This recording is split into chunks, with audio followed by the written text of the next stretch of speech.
Hello दोस्तों, मैं doctor Rishikesh Tiwari आपका सियान एकेडमी के ऑनलाइन सेशन में एक बार फिर से स्वागत करता हूं। दोस्तों, आज पूरे भारत के लिए और पूरे भारतवासियों के लिए बड़ा गर्व का विषय है। एक ऐतिहासिक क्षण जिसके हम सभी गवाह बनने जा रहे हैं, जिसमें बहुत ही अथक परिश्रम किया गया इसरो के वैज्ञानिकों के द्वारा और जिनको जो है हमारी सरकारों के द्वारा सपोर्ट भी किया गया, पूरी तरीके से मनोबल बढ़ाया गया। एक छोटी सी कहानी के बारे में हम बताना चाहते हैं, जिस कहानी का रिजल्ट आज आने वाला है।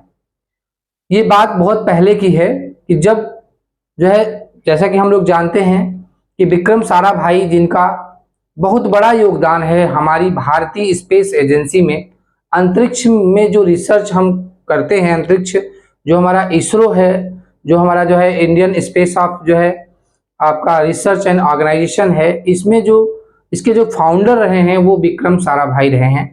इन्होंने जो है स्टार्ट किया था पहली बार जो है स्पेस रिसर्च के बारे में इंडिया में, जिसको बाद में प्रोसीड किया जो है सतीश धवन साहब ने, जिनके नाम से आज भी जो है सतीश धवन अंतरिक्ष केंद्र जो हरिकोटा में है। तो वहाँ पे जो वहीं से जो है हमारे स्पेस का सारा काम होता है। तो ये एक बहुत ही गौरव का पल है, बहुत ही जो है हमारे गौरव का पल इसलिए है क्योंकि एक कहानी से मैं बताना चाहता हूँ कि एक समय था जब जो है हमारे देश के पूर्व राष्ट्रपति डॉक्टर एपीजे अब्दुल कलाम, जिनको मिसाइल मैन के नाम से भी हम लोग जानते हैं, उनका एक मिशन फेल हो गया था। मिशन फेल में क्या था कि कंप्यूटरीकृत जो है डिफेक्ट था और लॉन्चिंग के लिए जो है मना किया जा रहा था, लेकिन फिर भी जो है उस मिशन को उन्होंने प्रोसीड करा दिया था और बाद में वो मिशन फेल हो गया था। तो जो है इस संदर्भ में चूंकि प्रोजेक्ट के हेड होने के नाते हमारे जो है कलाम साहब को प्रेस मीडिया के सामने जाना था, रूबरू होना था और यह उनके लिए थोड़ा सा एम्बैरेसिंग भी था।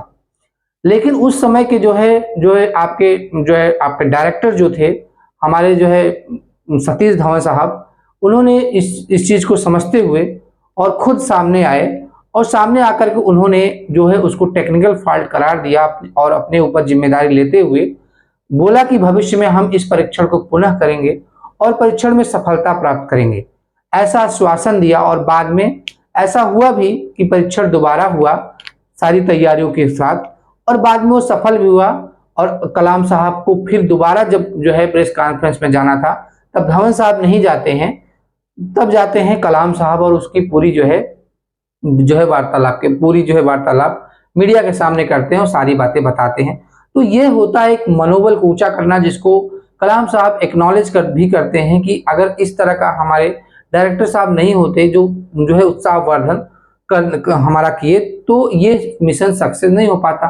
तो इसी तरीके का कुछ ये घटना है 2019 में, जब हम लोगों ने जो चंद्रयान एक बार लॉन्च किया था, जो कुछ थोड़ी बहुत टेक्निकल समस्याओं के कारण नहीं सफल हो पाया था, कुछ भाग उसका नहीं कंप्लीट हो पाया था, जिसको जो है 4 साल बाद 2023 में पुनः जो है प्रयास किया इसरो के महान वैज्ञानिकों ने, भारतीय वैज्ञानिकों ने। और अपने प्रयास के लगभग हम उस लम्हे पे आकर खड़े हैं, उस क्षण में आके खड़े हैं कि जो है हम लोग सारे लोग साक्षी होंगे कि मिशन चंद्रयान 3 जब हमारा जो है लैंडर और रोवर के साथ सॉफ्ट लैंडिंग करेगा और जो है चांद की अच्छी अच्छी तस्वीरें, वहाँ की सारी जियोग्राफिकल डिस्ट्रीब्यूशन, जियोग्राफिक्स के बारे में बताएगा, बहुत सारी जानकारियां हमको डिलीवर करेगा।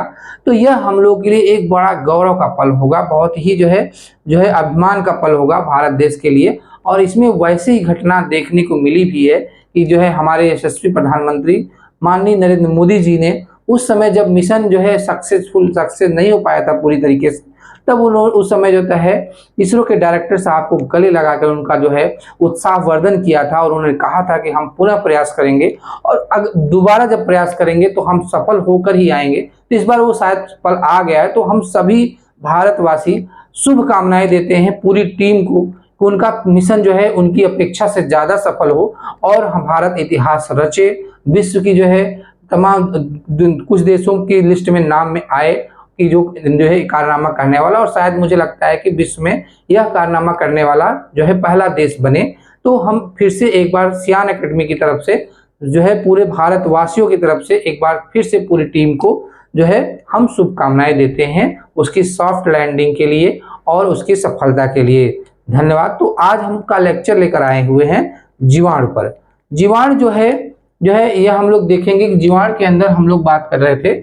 आज के टॉपिक में हम लोग डिस्कस करेंगे जीवाणु में अभिरंजन। जीवाणु में अभिरंजन की बातें करेंगे, जिसको हम लोग कहते हैं जो है स्टेनिंग ऑफ बैक्टीरिया। जीवाणु को कैसे हम जो है कलर देंगे, रंगेंगे, इसको रंगन भी कह सकते हो, अभिरंजन भी कह सकते हो। तो पहला पॉइंट इसमें हम डिस्कस करेंगे जीवाणु में अभिरंजन। दूसरा पॉइंट इसमें जीवाणुओं में श्वसन की बात भी करेंगे कि जीवाणु में श्वसन कितने तरीके का होता है। तो जीवाणु में जो श्वसन है उसको दूसरे बाद में डिस्कस करेंगे। पहले हम लोग डिस्कस कर लेते हैं जीवाणु में अभिरंजन। इस तकनीकी का, जीवाणु में अभिरंजन की तकनीकी का जो है आविष्कार करने वाले हैं वैज्ञानिक क्रिश्चियन जो है ग्राम, जिन्होंने 1884 में एक तकनीक को विकसित किया जिसमें हम लोग जीवाणु को अभिरंजित करते हैं। किसी कॉलोनी को जब हम ग्रो करते हैं तो कॉलोनी को ग्रो कैसे करते हैं? कॉलोनी को ग्रो करने के लिए उसका एक पोषक पदार्थ होता है, इसको हम लोग अगर कहते हैं। अगर एक तरह का पॉलीसैकेराइड होता है, यह पाउडर के फॉर्म में होता है, आटे जैसी संरचना जो है, आप गेहूं की आटे जैसी संरचना मतलब कि होता है। और इसको क्या करते हैं, पॉलीसैकेराइड है तो चूंकि ये जल में अघुलनशील होता है तो इसको घुलने के लिए हमें जल में बॉईल करना पड़ता है, मतलब उबालना पड़ता है। जब इसको बॉईल करते हैं तो पूरी तरीके से घुल जाता है और बाद में इसको जो है ठंडा करके पेट्री प्लेट के अंदर डाल दिया जाता है और उस पर फिर क्या करते हैं कि ग्लास रॉड से स्टेरलाइज करने के लिए ग्लास रॉड से बैक्टीरिया को पूरी तरीके से यूनिफॉर्मली, पूरी तरीके से एक समान रूप से होता है फैला दिया जाता है उसकी सतह पर। 16 घंटे बाद जो होता है बैक्टीरिया की कॉलोनी विकसित हो जाती है, क्योंकि बैक्टीरिया अपने पोषण पदार्थ को खा करके और बहुत सारे नंबर में डेवलप कर जाता है, विकसित हो जाता है और फिर वो कॉलोनी के रूप में डॉट रूप में दिखता है, व्हाइट या पहले येलो कलर का। तो अब मुझे पता करना है कि उसमें जो बैक्टीरिया हैं वो सारे ग्राम पॉजिटिव वो एक ही तरह के हैं कि अलग अलग भी हैं। तो उसी तकनीक का विकास करने के लिए यहाँ पे इसको स्टेन करने के लिए क्रिश्चियन ग्राम ने जो तकनीक को विकसित किया, इसका नाम है अभिरंजन तकनीकी है, जिसको क्रिश्चियन ग्राम ने 1884 में विकसित किया।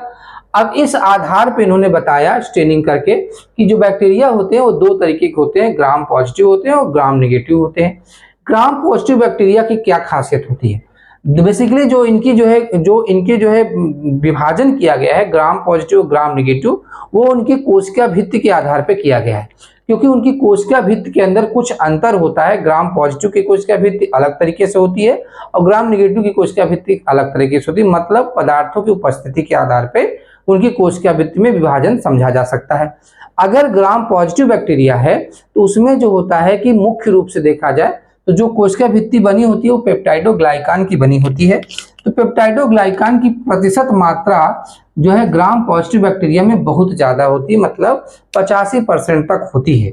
साथ ही साथ इसमें टिकोइक एसिड की मात्रा भी पाई जाती है, तो साथ ही साथ इसमें टिकोइक एसिड की मात्रा पाई जाती है और लिपिड की मात्रा कम होती है। तो ये ध्यान देने वाली बात है, यहाँ पे टिकोइक एसिड की मात्रा अधिक, लिपिड की मात्रा कम तथा पेप्टाइडोग्लाइकान की मात्रा अधिक पाई जाती है। इसमें ग्राम पॉजिटिव बैक्टीरिया के अंदर ये पाई जाती है।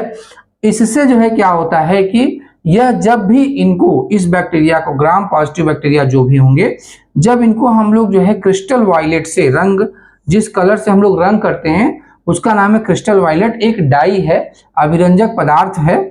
इससे जब हम अभिरंजित करते हैं तो यह बैगनी रंग में जो है बैगनी रंग प्राप्त करता है, क्योंकि यह बैगनी रंग को अवशोषित कर लेता है और बैगनी रंग में परिवर्तित हो जाता है। तो इसमें क्या करते हैं कि पहले हम पूरी कॉलोनी पे डाई डाल देते हैं और डाई डालने के बाद क्या करते हैं, कुछ समय बाद डाई को पूरा डिस्कार्ड कर देंगे, निकाल देंगे, लिक्विड फॉर्म में रहेगा तो उसको हटा देंगे, द्रव अवस्था में होगा और फिर उस पर जो है क्या होते हैं कि हम लोग आयोडीन को डालते हैं। आयोडीन एक मॉर्डेंट की तरह यूज होता है, साइनर के लिए यूज करते हैं ताकि जो है उसमें साइनिंग हो, ज्यादा कलर कॉलोनी में हो, और लास्ट में उसको अल्कोहल वॉश करते हैं। अगर जो है अल्कोहल वॉश करने पे कलर जो है रिटर्न रहता है, मतलब रह जाता है बैगनी रंग का, तो उसको ग्राम पॉजिटिव बैक्टीरिया कहते हैं, और अगर नहीं रह जाता है तो उसको ग्राम नेगेटिव बैक्टीरिया कहते हैं। क्यों? क्योंकि ग्राम नेगेटिव बैक्टीरिया में क्या होता है, इसके इतर ग्राम पॉजिटिव बैक्टीरिया में तीन चीजें मैंने बताया, टिकोइक एसिड की मात्रा ज्यादा है तो ग्राम नेगेटिव में टिकोइक एसिड की मात्रा कम होती है। इसी तरीके से लिपिड की मात्रा कम होती है, जो है ग्राम पॉजिटिव में, तो इसमें लिपिड की मात्रा बहुत ज्यादा होती है। पेप्टाइडोग्लाइकन की मात्रा यहाँ पे ज्यादा है पॉजिटिव में, तो निगेटिव में बहुत कम होती है। तो इस तरीके से इसमें लिपिड की मात्रा ज्यादा होती है और पेप्टाइडोग्लाइकन की मात्रा लगभग 10 से 15% ही होती है। तो इस तरीके से जब इस पर डाई डाला जाएगा, मतलब इस तरह के बैक्टीरिया पर डाई जाएगा, तो ये डाई जो होती है वो उसके अंदर अवशोषित हो जाती है बैक्टीरिया सेल के अंदर, और जो कुछ सतह पे लगी रहती है वह वाश करने पे अल्कोहल से हट जाती है। तो इसके कारण उसकी कॉलोनी कलर नहीं लेती है, मतलब यह क्रिस्टल वायलेट से कलर करने पर रंग नहीं लेता है। तो इस तरीके से हम जो है दो अलग अलग कॉलोनी को डिफरेंशिएट कर सकते हैं कि कौन सा ग्राम पॉजिटिव है, कौन सा ग्राम नेगेटिव है। जो कलर ले रहा है वो ग्राम पॉजिटिव है, जो नहीं ले रहा है वो ग्राम नेगेटिव है, जिसके बारे में क्रिश्चियन ग्राम ने 1884 में विकसित किया, जिस टेक्निक का, जिसका आज भी प्रयोग होता है अलग अलग जो है प्रयोगशालाओं में, बच्चों को पढ़ाने के लिए, समझाने के लिए और दिखाने के लिए, बैक्टीरिया को पता करने के लिए कौन सा ग्राम पॉजिटिव है, कौन सा ग्राम निगेटिव है। तो ये पूरी बात हम लोगों ने देख लिया कि जीवाणुओं के अभिरंजन कैसे किया जाता है, कौन सी डाई प्रयोग किया जाता है और किसके आधार पर किया जाता है, कोष के अभित्त के आधार पर किया जाता है, ग्राम पॉजिटिव कोष की अभित्ति कैसी होती है, ग्राम नेगेटिव कोष की अभित्ति कैसी होती है, अभिरंजन के पश्चात कोई कलर क्यों लेता है, कोई नहीं लेता है। तो दोनों सारी चीजें हमने इसमें डिस्कस कर लिया। अब हमारा इसमें दूसरा पॉइंट आता है कि जीवाणुओं में श्वसन कैसा होता है। तो जीवाणुओं में जो श्वसन होता है वो दो तरीके से हो सकता है।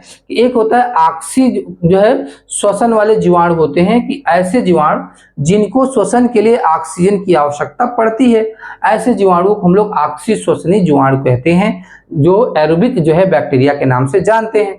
तो ऑक्सी श्वसन जीवाणु में भी दो तरीके का हो सकता है।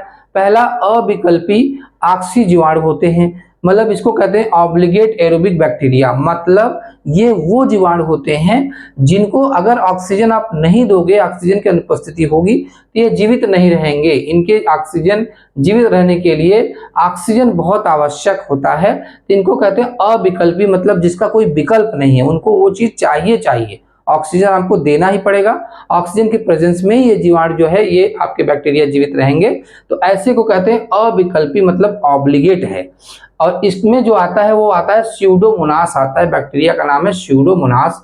और इसी में दूसरा होता है विकल्पी ऑक्सी श्वसन, मतलब ये दोनों परिस्थिति में सरवाइव कर सकता है। अगर ऑक्सीजन उपस्थित रहेगा तो ठीक है, कोई बात नहीं, वो ऑक्सीजन का उपयोग करके जीवित रहेगा, नहीं रहेगा तो ऑक्सीजन की अनुपस्थिति में भी जीवित रह सकता है। तो ऐसी बैक्टीरिया को हम लोग कहते हैं और मतलब विकल्पी ऑक्सी जीवाणु कहते हैं, फैकल्टेटिव एरोबिक जो है आपका बैक्टीरिया कहते हैं, जिसमें ई कोलाई हमारा सबसे कॉमन टाइप का बैक्टीरिया होता है। ई कोलाई बैक्टीरिया बहुत कॉमन है। रिसर्च जितना भी सूक्ष्म विज्ञान का जेनेटिक आनुवंशिक रिसर्च हुआ है वो ई कोलाई पर ही हुआ है।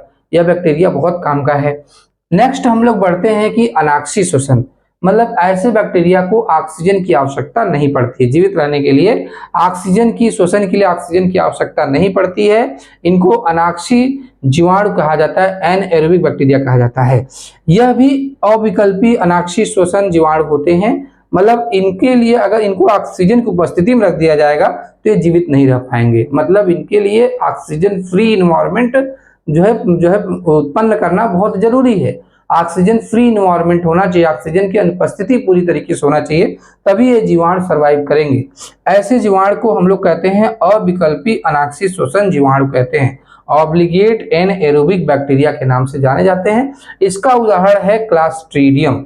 तो क्लास्ट्रीडियम जो होता है आपका जो है अविकल्पी अनाक्सी जो है जीवाणु के रूप में कहते हैं। तो इस तरीके से जीवाणुओं में श्वसन की ये जो है दो ही तरीके हैं, ऑक्सी श्वसन वाले जीवाणु और अनाक्सी श्वसन वाले जीवाणु होते हैं। तो दोस्तों आज की वीडियो लेक्चर में मैंने एक छोटे से टॉपिक को डिस्कस किया। पहला मैंने डिस्कस किया कि जीवाणुओं का कैसे अभिरंजन करेंगे, कैसे अभिरंजित करेंगे, और दूसरा जीवाणु में श्वसन कैसा होता है। तो उम्मीद है कि आपको इस दोनों जो है टॉपिक को समझने में आसानी होगी। वीडियो लेक्चर को 1 से 2 बार जरूर देखें ताकि आपको चीजें प्रॉपर्ली समझ में आए। कोई बात अगर नहीं समझ में आती है तो आप बिल्कुल कमेंट करके, कमेंट के थ्रू आप पूछ सकते हैं। और अगर वीडियो आपको अच्छा लगे, इन्फॉर्मेटिव लगे तो आप बिल्कुल लाइक करिए, उसको लाइक करिए, दोस्तों को भी शेयर करें। और जो है अगर आप चैनल पे नए हैं तो चैनल को सब्सक्राइब कर लीजिए और दोस्तों को भी कहें कि ये चैनल को सब्सक्राइब करें ताकि हम कोई भी वीडियो नया बनाएं तो आपको उसका बेल आइकन को जरूर दबाएं ताकि आपको उसका नोटिफिकेशन मिल जाए। तो दोस्तों एक बार फिर से मैं चंद्रयान की सफलता के लिए पूरी टीम को जो है, जो इसरो की पूरी टीम हो या जो भी उसके पीछे जो है आपका सरकार में लोग जो लगे हो सबको पूरी तरीके से बधाई देता हूँ, जो और पूरे देशवासियों को बधाई देता हूँ कि हम भारतीय जो है होने पे गर्व करते हैं और इस मिशन के कंप्लीट होने से हमारा वर्चस्व पूरे विश्व में और बढ़ जाएगा। हमें लोग जो है बहुत कमजोर गिनते थे वो हमारी ताकत को समझेंगे। तो एक बार पुनः बधाई देते हुए मैं अपनी वाणी को विराम देता हूँ। Thanks for watching the online session organised by the Sian academy. This is doctor Rishikesh Tiwari.